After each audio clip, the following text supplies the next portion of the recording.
नमस्कार, स्वागत है आप सभी का इंडिया फर्स्ट न्यूज के खास प्रोग्राम पॉलिटिक्स फर्स्ट में। दोस्तों, मध्य प्रदेश की सियासत में बड़ा उलटफेर हुए काफी समय बीत चुका है, लेकिन अब उसके कहा जा सकता है कि भूकंप के बाद आफ्टर इफेक्ट वो अब कंपन महसूस किए जा रहे हैं। सिंधिया खेमे के करीब 22 मंत्री और विधायक भारतीय जनता पार्टी में शामिल जरूर हो चुके हैं, लेकिन आने वाले उपचुनावों में क्या तस्वीर रहेगी? क्या भारतीय जनता पार्टी के वो नेता जो कि उन सीटों पर लगातार कांग्रेस के उन दिग्गजों से लड़ते रहते, जो भारतीय जनता पार्टी में शामिल हो चुके हैं, अपनी सीट न्यौछावर करने को तैयार हो जाएंगे? क्या भारतीय जनता पार्टी उस भीतरघात को रोक पाएगी? और जो वायदा भारतीय जनता पार्टी आला कमान ने सिंधिया समर्थक और सिंधिया को किया है, वो क्या भाजपा पूरा कर पाएगी?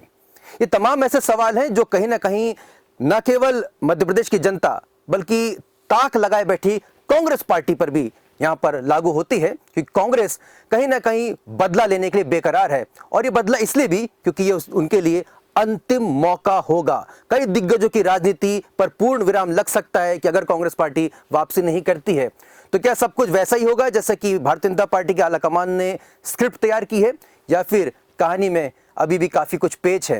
ये तमाम सवालों का जवाब जानना बेहद जरूरी है, लिहाजा बहुत ही खास पैनल इस समय हमारे साथ स्टूडियो में मौजूद है। मैं सबसे पहले तारुफ करना चाहूंगा वरिष्ठ पत्रकार और राजनीतिक विश्लेषक श्री शिव अनुराग पटेरे जी का। पटेरे सर, आपका बहुत बहुत स्वागत है। हमारे साथ वरिष्ठ पत्रकार श्री प्रवाल सक्सेना जी मौजूद है। प्रवाल जी, आपका बहुत बहुत स्वागत है। धन्यवाद सर। जो अगर हम 22 विधायकों की बात कर लें और 2 ऐसी सीट जिसमें जो मौजूदा विधायक थे वो दिवंगत हो चुके हैं, निधन हो चुका है, उस पर भी उपचुनाव होने हैं, लेकिन अब इन 22 बड़ी सीटों की हम बात करें, उसमें से कई ऐसी सीटें हैं जहां पर कांग्रेस पार्टी ने जीत जरूर दर्ज की थी, लेकिन मार्जिन काफी कम था। अब वो वही जो कांग्रेस के जो दिग्गज हैं वो भाजपा में शामिल हो चुके हैं। क्या आपको लगता है कि इतनी सहजता से वो जो नंबर 2 पे रहने वाले भारतीय जनता पार्टी के जो विधायक रहे थे उस समय या प्रत्याशी रहते, वो अपनी सीट छोड़ने को तैयार हो जाएंगे? देखिए, भारतीय जनता पार्टी का मूल चरित्र, मूल पिंड समझने की आपको बहुत ज़रूरत है। भारतीय जनता पार्टी का मूल जो पिंड है, मूल चरित्र है, मूल वैचारिक धागा है, वो संघ के साथ जोड़ता है। संघ के निष्ठ कार्यकर्ता रहते हैं, और जो संघ निष्ठ कार्यकर्ता हैं वहाँ पर मुझे लगता है बगावत की बहुत कम संभावना होती है। 22 में अगर कोई बगावत होगी भी पूर्व प्रत्याशियों में, तो 1-2 मैं बगावत देख सकता हूँ या हो सकती है, कोशिशें होंगी। लेकिन भाजपा का कार्यकर्ता, भाजपा का नेता बहुत अच्छी तरह जानते हैं कि पार्टी से विदा होने के बाद में उनका पुनर्स्थापना बहुत कठिन होती है। बलराज मधुक से लेके आज तक के तमाम उदाहरण ऐसे हैं कि जैसे ही व्यक्ति अलग होता है तो डाल से टूटे हुए पत्ते की तरह वो बिखरता हुआ चला जाता है, कटी पतंग की तरह हो जाता है। तो मुझे लगता है कि बहुत ज़्यादा संभावना नहीं है। वैसे जो भी बसपा के विधायक हैं संजू, और उनके पिताजी 4 बार भाजपा सांसद रहे, खुद वो विधायक रहे, लेकिन उसके बावजूद भी वो बगावत करके बसपा में पहुंच गए। ऐसे उदाहरण बहुत कम हैं। इसलिए मैंने कहा कि 22 या 24 में से 1-2 विधायक, 3 विधायक ऐसे हो सकते हैं, या विधायक माफ करिएगा, प्रत्याशी ऐसे हो सकते हैं जो बगावत करें, लेकिन बहुत ज़्यादा संख्या भाजपा में ऐसा होने की संभावना मुझे नज़र नहीं आती है। पटेल जी, कुछ सीटों पे हम जरूर यहाँ पर ध्यान दिलाना चाहेंगे। सांवेर विधानसभा सीट से जो कि तुलसी सिलावट जी ने जीती थी, तब उस समय वो कांग्रेस में थे, उन्होंने राजेश सोनकर जी को हराया था जो कि भारतीय जनता पार्टी के प्रत्याशी थे। मार्जिन महज 1.5% का था। अगर हम वोटों की संख्या की बात करें, 2945 वोटों से तुलसी सिलावट जी ने जीत दर्ज की थी। उसी प्रकार हम मुंगावली की बात करेंगे, वहां पर बृजेंद्र सिंह यादव ने, जो कि कांग्रेस के थे उस समय, उन्होंने कृष्णपाल सिंह भारतीय जनता पार्टी के प्रत्याशी को हराया था। मार्जिन महज 2136 वोटों का था। और अगर हम सुवासरा की बात करें, मंदसौर विधानसभा क्षेत्र की, हरदीप सिंह डंग, ये उस समय कांग्रेस के प्रत्याशी थे। इन्होंने राधेश्याम पाटीदार भारतीय जनता पार्टी के प्रत्याशी को हराया था, और मार्जिन महज था 350 वोट। सिर्फ 350 वोटों से हरदीप सिंह डंग ने चुनाव जीता था। यानी कि तुलसी सिलावट, बृजेंद्र सिंह यादव, हरदीप सिंह डंग, जो कि उस समय कांग्रेस पार्टी के प्रत्याशी थे, चुनाव जीता, विधायक बने, अब भाजपा में शामिल हो चुके हैं। तो क्या राजेश सोनकर, कृष्णपाल सिंह और राधेश्याम पाटीदार, आपको लगता है कि जो संघ वाला जो संगठन है वो यहाँ पर मजबूती से उनको थामे रखेगा, भीतरघात नहीं होने देगा? देखिए, फिर मैं आपसे कहूँगा, संघ और संगठन एक ऐसे धागे हैं भारतीय जनता पार्टी के जो एक स्टील फ्रेम का काम करते हैं। वैसे स्टील फ्रेम का जो उपाधि है, उपमा है, वो IAS अफसरों के लिए दी जाती है, कहा जाता है steel frame of the India. लेकिन भारतीय जनता पार्टी का स्टील फ्रेम संघ होता है और उसको बांधे रखता है। हो सकता है इनमें से कुछ लोग बगावत भी करते हैं, लेकिन वो अच्छी तरह से जानते हैं कि अगर भाजपा के साथ रहते हैं तो उन्हें लाभ की स्थितियाँ ज़्यादा मिलेंगी। जो सवाल आप करते हैं, जो सवाल मैं करता हूँ, जो सवाल प्रवाल जी करेंगे क्या संघ के लोगों को नहीं मालूम, संगठन को नहीं मालूम, मुख्यमंत्री को नहीं मालूम, क्या नरोत्तम मिश्रा को नहीं मालूम? सबको मालूम है। वास्तव में ये 4-5 दो संगठन और 2 बड़े चेहरे ये निर्णय की स्थिति में, क्या बी.डी. शर्मा को नहीं मालूम? तो निश्चित तौर पर इसकी योजना पहले तैयार कर ली गई होगी। जो पूर्व प्रत्याशी हैं उन्हें निश्चित तौर पर आप मानिए संगठन में या सत्ता में कहीं ना कहीं भागीदारी जरूर मिलेगी। इसके बाद ही प्रत्याशियों की घोषणा होगी, उनकी सहमति से होगी। हो सकता है उन्हें निगम मंडल अध्यक्ष बना दिया जाए, उन्हें हो सकता है कि सत्ता में कहीं दूसरे तरीके की भागीदारी दे दी जाए, हो सकता है उनमें संगठन में कोई महत्वपूर्ण जवाबदारी दे दी जाए।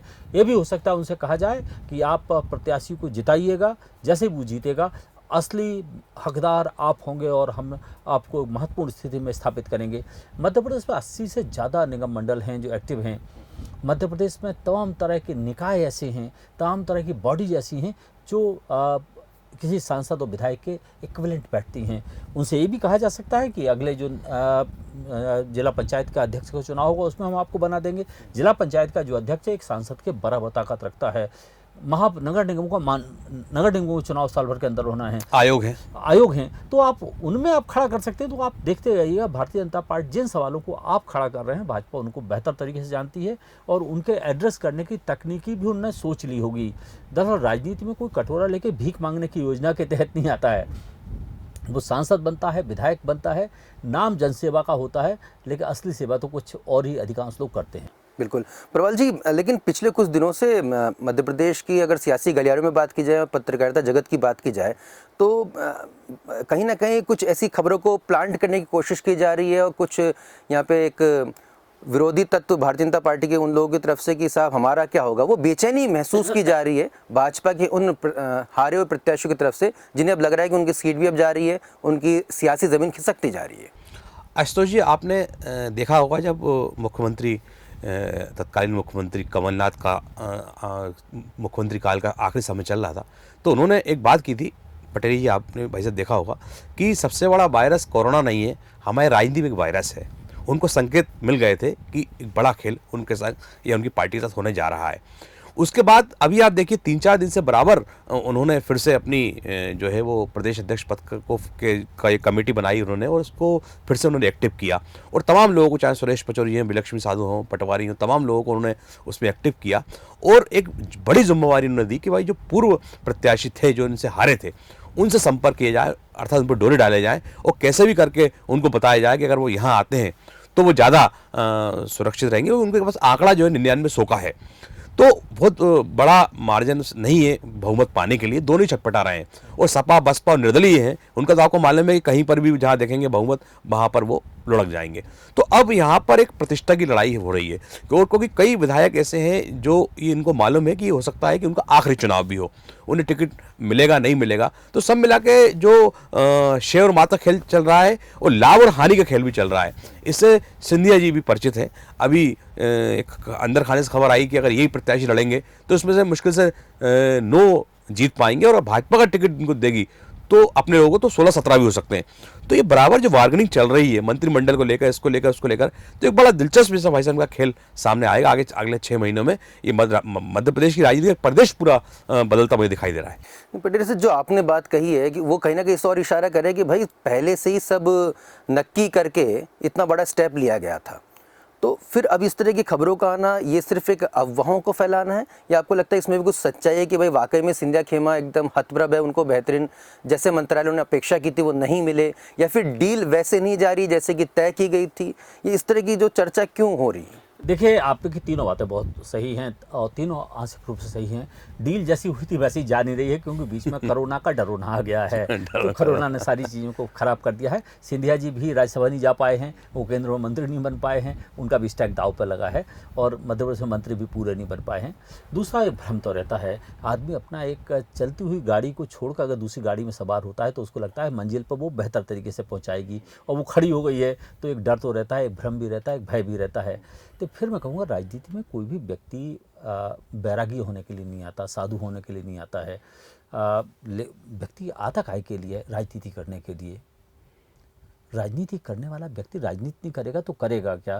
तो निश्चित तौर पर वो छटपटाहट है, लेकिन मुझे लगता है जिस कद के ज्योतिरादित्य सिंधिया नेता हैं, जिस कद के व्यक्ति हैं और जिन बड़े लोगों के साथ उन्होंने भारतीय जनता पार्टी के साथ एक अनुबंध किया है या उनके साथ कमलनाथ सरकार गिराने का सौदा किया है, उसमें निश्चित तौर पर मुझे लगता है एक राजनीति में विश्वसनीयता भी एक बड़ी चीज़ होती है।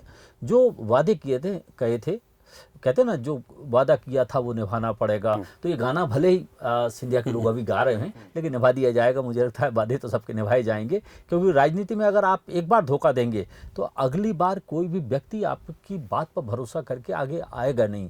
तो राजनीति का पहला सिद्धांत है, जो कहा गया है उसे पूरा करिएगा।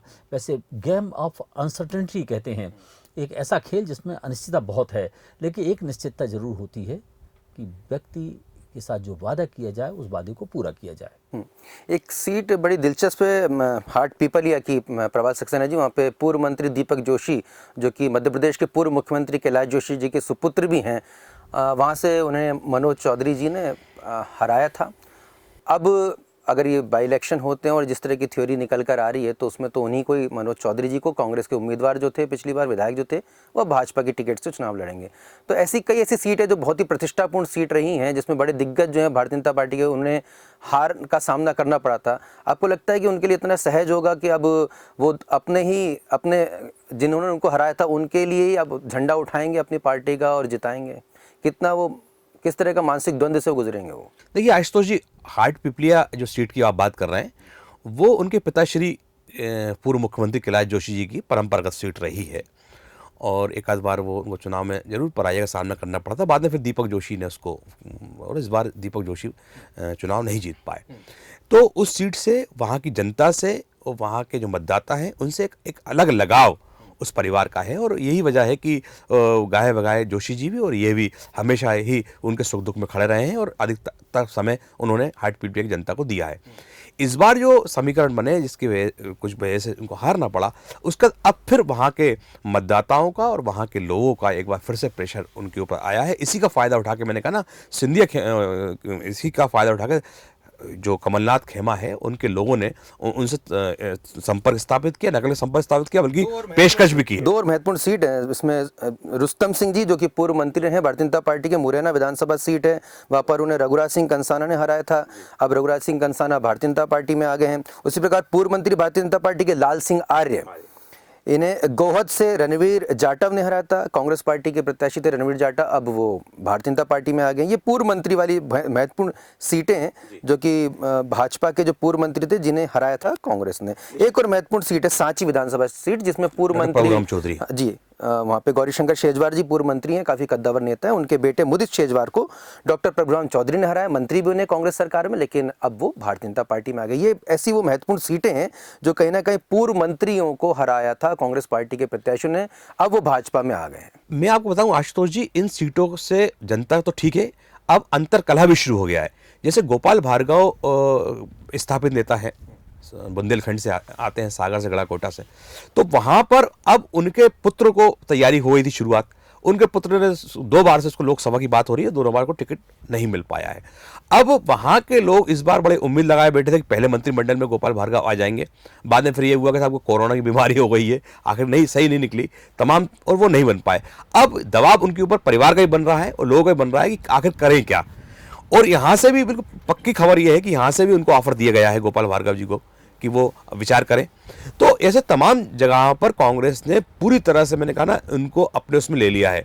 और अब जो नई पीढ़ी है, जो अपना, जैसे डॉक्टर शेजवार का पुत्र है, अब उनको मालूम है कि अगर डॉक्टर प्रभुराम चौधरी यहाँ से चुनाव जीत जाएंगे तो फिर उनके पुत्र का क्या होगा, उसका खुद का क्या होगा। तो ऐसे लोग अपने भविष्य की संभावनाएं तलाश रहे हैं, और राजनीति में कुछ असंभव नहीं होता। कब व्यक्ति कौन सा निर्णय ले ले, किसको मालूम था कि सिंधिया जी बीजेपी में शामिल हो जाएंगे, और कब तक रहेंगे ये भी किसको मालूम है। अभी भी बात शुरू हो गई है कि वो विकास कांग्रेस को लेकर फिर से भी कुछ कर सकते हैं। तो इस तमाम चीज़ें, संभावना है, देखिए राजनीति का नाम ही संभावना है, और कभी भी वो ध्वस्त नहीं होती है। इसलिए अब सब गुड़ा भाग चल रहा है। एक बात ये भी हो रही है कि क्या मालूम ये उपचुनाव होते नहीं होते, ये मध्यस्थी तरफ हम बढ़ रहे हैं। तो तमाम चीज़ें जो चल रही हैं, ये अभी कोरोना के बाद से ये विस्फोट होगा, ऐसा बीजेपी के जो वरिष्ठ नेता हैं वो भी मान रहे हैं। तो कंट्रोल करना एक भाजपा के लिए, सरकार के लिए बड़ी चुनौती होगी। सर, इससे पहले विधानसभा चुनावों में भी हमने देखा था सरताज सिंह, भारतीय जनता पार्टी के इतने बड़े नेता, कई बार के विधायक, मंत्री रहे, उन्होंने आखिरी मौके पे जब देखा कि उनको टिकट नहीं दिया जा रहा है तो अब उनके पास कुछ ऑप्शन नहीं बचता है तो कांग्रेस पार्टी में चले गए, चुनाव भी लड़ा उन्होंने, हालांकि अब वो वापसी कर चुके हैं। रामकृष्ण कुसमारिया, जैसे कि प्रवाल जी ने बताया, वो भी बहुत सीनियर लीडर, मध्य प्रदेश के कृषि मंत्री रह चुके, बड़े कद्दावर नेता, उन्होंने कांग्रेस पार्टी आखिरी मौके पर ज्वाइन कर ली कि उनको लगा कि मेरा भविष्य अंधकार में है, कोई रास्ता सूझ नहीं रहा है। ये कहीं ना कहीं अब राकेश चतुर्वेदी बीजेपी से वापस कांग्रेस में चले गए। बिल्कुल, ये कहीं ना कहीं भारतीय जनता पार्टी के लिए कितनी बड़े खतरे की घंटी हो सकती है, ये अंडरलाइन कर रहा हूं मैं इस बात को, क्योंकि कहीं ना कहीं जो बड़े लोग जो गए थे उन्होंने एक माहौल बना दिया था कि पार्टी के बड़े लीडर अगर कांग्रेस में जा रहे हैं तो कहीं ना कहीं इससे भारतीय जनता पार्टी की बहुत बड़ी, जो कहा जा सकता है कि वोट परसेंटेज प्रभावित किया था। अब ऐसी स्थिति में कई ऐसी सीटें जहाँ पे कई युवा भी हो सकता है कि भाई हमारा अगर भविष्य नहीं है तो हम भी क्यों नहीं दूसरी जगह जाके हाथ आजमाएं। ऐसी स्थिति में भारतीय जनता पार्टी किस कदर श्योर है कि इस बार वो नहीं होगा जो पिछली बार हुआ था विधानसभा चुनाव में? देखिए, दूध का जला मट्ठे को भी फूंक फूंक के पीता है। भारतीय जनता पार्टी इस बात को अच्छी तरह जान गई है और इस बात को मालूम है कि अभी होमोजीनियस नहीं हुई, एकाकार चीज़ें नहीं हुई, एक रूप नहीं हुई हैं। कांग्रेस से जो लोग आए हैं उनमें से कुछ लोग ऐसे हैं जो चिर परिचित प्रतिद्वंदी रहे हैं। 6 चुनाव पूर्वम चौधरी और गौरीशंकर सेजवार और उनके बेटे के साथ उन्होंने लड़े हैं। इस तरह की तमाम तरह की सोन का परिवार के साथ में तुलसी सिलावट का द्वंद्व बहुत पुराना है। मुझे लगता है आप जो चीज़ जानते हैं, क्या वो भाजपा के नेता नहीं जानते होंगे, क्या मुख्यमंत्री नहीं जानते होंगे? तो मुझे लगता है इन चीज़ों को एड्रेस करने की व्यवस्था निश्चित तौर पर की गई होगी। अगर नहीं की गई होगी तो भाजपा के लिए सुसाइडल हो जाएगा, क्योंकि जिसका सब कुछ लौटने वाला हो, क्योंकि उसके बाद उसकी सीट भी चली जाएगी तो वो कुछ भी कर सकता है। दूसरा, कांग्रेस की तैयारियों को हमें नज़रअंदाज नहीं करना चाहिए। कमलनाथ एक सीजन पॉलिटिशियन है, पके हुए खिलाड़ी हैं, व्यवसाय के भी और राजनीति के भी। दिग्विजय सिंह उनके साथ में हैं, जो मध्य प्रदेश की राजनीति के एक बहुत ही बड़े पुरोधा हैं। तो निश्चित तौर पर भाजपा की कमज़ोर कड़ियों को वो तलाशने की कोशिश जरूर करेंगे। कैबिनेट का जैसे ही विस्तार होगा, कैबिनेट के विस्तार के साथ में जो असंतोष के स्वर खड़े होंगे उनको कांग्रेस इनकैश करने की कोशिश करेगी और उनको बाई इलेक्शन के साथ ब्लेंड करेगी। तो कुल मिला के मुझे लगता है कोरोना का युग जैसे खत्म होगा, कोरोना मुझे लगता है कि मई के आखिर तक समाप्त हो जाएगा और 4-5 महीने के अंदर क्योंकि 15 जून के बाद चुनाव होते नहीं हैं, 15 अगस्त के आसपास के भी चुनाव आसपास हो जाएंगे तो चीज़ें साफ़ होने लगेंगी और स्थितियां बहुत साफ़ हो जाएंगी। लेकिन निश्चित तौर पर संभावनाएं अनंत हैं, अनंत प्रयास होंगे। कमलनाथ एक जख्मी शेर की तरह खड़े हुए हैं। दिग्विजय सिंह राजनीति के सधे हुए खिलाड़ी हैं, जिनका उनको साथ मिला हुआ है, वो बाउंस बैक करना चाहेंगे। 24 में से मान के चलिएगा अगर 20 सीटें जिस पार्टी ने जीत ली वो पक्का उसका शासन पक्का हो जाएगा। कांग्रेस भी कर सकती है, बीजेपी भी कर सकती है। भाजपा को अपनी सरकार स्थिर करने के लिए बहुमत के लिए 9 सीटों पर कम से कम विजय चाहिए है और ये बात अच्छी तरह से कांग्रेस भी जानती है, भाजपा भी जानती है कि कमलनाथ इसका जवाब देने की पूरी कोशिश करेंगे। ये बताएंगे कि वो कमज़ोर नेता नहीं है, क्योंकि अभी तक उनको हवाई नेता कहा जाता रहा है, दिल्ली के नेता कहा जाता रहा है, ज़मीनी नेता के तौर पर दिग्विजय सिंह ही मौजूद हैं। तो कांग्रेस के सारे जो बड़े नेता हैं उनके साथ मिल बैठकर कांग्रेस एक योजना पर निश्चित तौर पर काम कर रही है, जिसकी जानकारियां धीरे धीरे आ रही हैं कि भाजपा के जो नाराज विधायक हैं, जो पिछली बार कांग्रेस के प्रत्याशियों से हार गए थे, उनको टिकट दिया जाए। अब कितने लोग इस योजना में शामिल हो पाते हैं, पहुंच पाते हैं, बहुत बड़ी बात है, क्योंकि आज भारतीय जनता पार्टी मध्य प्रदेश में भी शासन में है और दिल्ली में भी शासन में है, तो उनके पास देने के लिए बहुत कुछ है। कांग्रेस के पास देने के लिए बहुत कुछ नहीं है। कांग्रेस के पास देने के लिए सिर्फ वादे हैं और जिस तरह की चीज़ें राजनीति में होती हैं, अगर वो कुछ थोड़ा बहुत हो जाए, लेकिन बाकी सारी चीज़ें मुझे लगता है भाजपा के पास देने के लिए बहुत कुछ है। वो 48 सीटों पर लोगों को, वहाँ के जो संभावित प्रत्याशी हैं उनको निगम मंडलों में एकोमोडेट कर देंगे। आप क्या कर लेंगे? उनको संगठन में ले जाएंगे। राजनीति में काम करने वाले को राजनीति का मैदान मिलेगा, इससे बड़ी बात क्या हो सकती है? तो कुल मिलाकर इंतजार करिएगा और देखिएगा कि मध्य प्रदेश की सियासत किस तरह बढ़ रही है।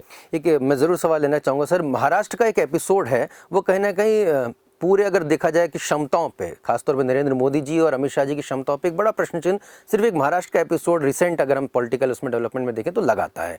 महाराष्ट्र में बाजी जो है पलटा दी थी, शरद पवार ने अपना गजब का वहाँ पे रणनीतिक कौशल दिखाया था। क्या आपको लगता है कि जिससे कहते हैं दूध का जला छाछ को भी, जो आप लगातार हमें बता रहे हैं, उसको रेक्टिफाई करने की कोशिश मध्य प्रदेश के चुनावों से पहले की जा सकती है? क्योंकि ना कहीं एक एनर्जी बूस्टर है उन विपक्षी दलों के लिए महाराष्ट्र का एपिसोड कि साहब देखिए हमने वहाँ पे भी करके दिखाया था, उनकी चालें कामयाब नहीं हो पाई। तो क्या महाराष्ट्र में भी कुछ आप मध्य प्रदेश के बाई इलेक्शन से पहले कुछ बड़ा घटनाक्रम देखते हैं? निश्चित तौर पर राजनीति फिर मैं कहूँगा संभावनाओं का एक अनंत खेल है और जिसमें सब कुछ संभव है। अगर कोरोना के बाद में मुझे लगता है कि मध्य प्रदेश ही नहीं हिंदुस्तान की राजनीति में बहुत से बड़े और व्यापक परिवर्तन आपको देखने को मिलेंगे। वो महाराष्ट्र में भी हो सकते हैं, वो राजस्थान में भी हो सकते हैं, वो छत्तीसगढ़ में भी हो सकते हैं। किसकी तरफ से होंगे, कैसे होंगे, ये वक्त बताएगा। लेकिन कुल मिलाकर जिस तरह की स्थितियाँ हैं उनको देख कर साफ लगता है कि राजनीति का जो एक कैटलिस्टिक प्रोसेस चालू हुआ है, ये उत्प्रेरक के तौर पर जिस तरह से चीज़ें काम कर रही हैं उसके मद्देनज़र आने वाले 5-6 महीने में आपको बहुत से परिवर्तन देखने को मिल सकते हैं। एडवांटेज किसका दिखाई दे रहा है सर? फिल वक्त तो ईमानदारी के साथ कहा जाए तो फिल वक्त एज तो नरेंद्र मोदी की है। भाजपा की नहीं कह रहा हूँ मैं अमित शाह की नहीं कह रहा हूँ, मैं शिवराज सिंह चौहान की नहीं कह रहा हूँ। एज पूरे हिंदुस्तान में सिर्फ नरेंद्र मोदी की है।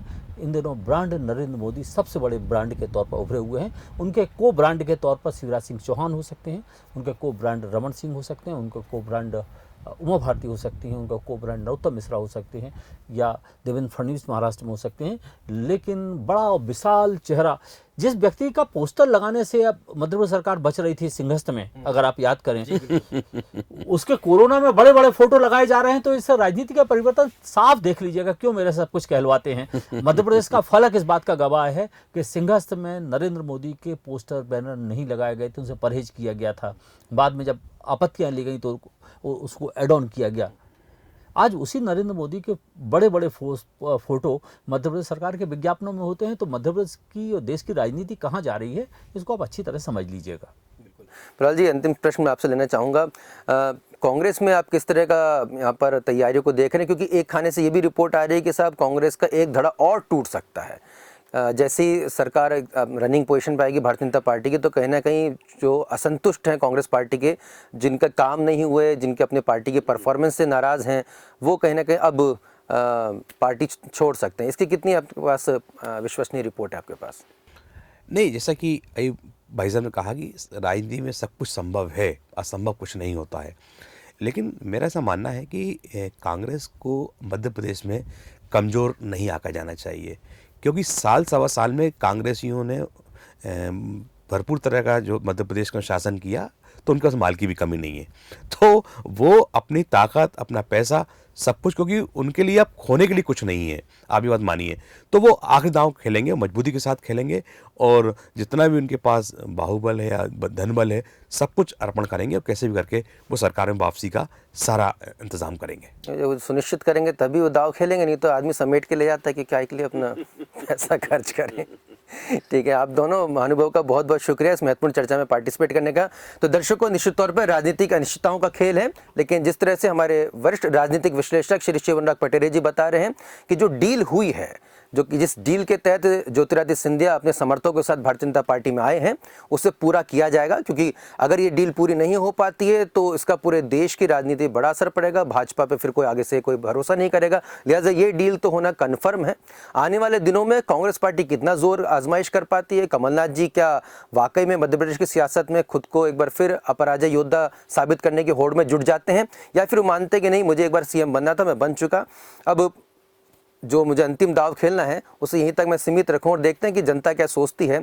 तो ये कहीं ना कहीं पूरा का पूरा दारोमदार जो है वो जनता के ऊपर भी आता है। बाई इलेक्शन है, लेकिन ये भी देखा गया है कि बाई इलेक्शन जो होते हैं, उपचुनाव होते हैं, उसका जो जीतने की जो परसेंटेज रहता है वो उस दल के प्रति ज़्यादा रहता है जिसकी सत्ता होती है, और सत्ता में इस समय भारतीय जनता पार्टी है। और मैं फिर कोट करूंगा शिवराज पटेरे जी को, एस इस समय नरेंद्र मोदी है, ब्रांड नरेंद्र मोदी, जो कि कहीं ना कहीं सिर्फ भारत देश में ही नहीं बल्कि पूरे विश्व में उनका नाम डंका बजा रहा है। फिलहाल मुझे आशुतोष को दीजिए इजाजत। आप देखते रहिए इंडिया फर्स्ट न्यूज़। नमस्कार।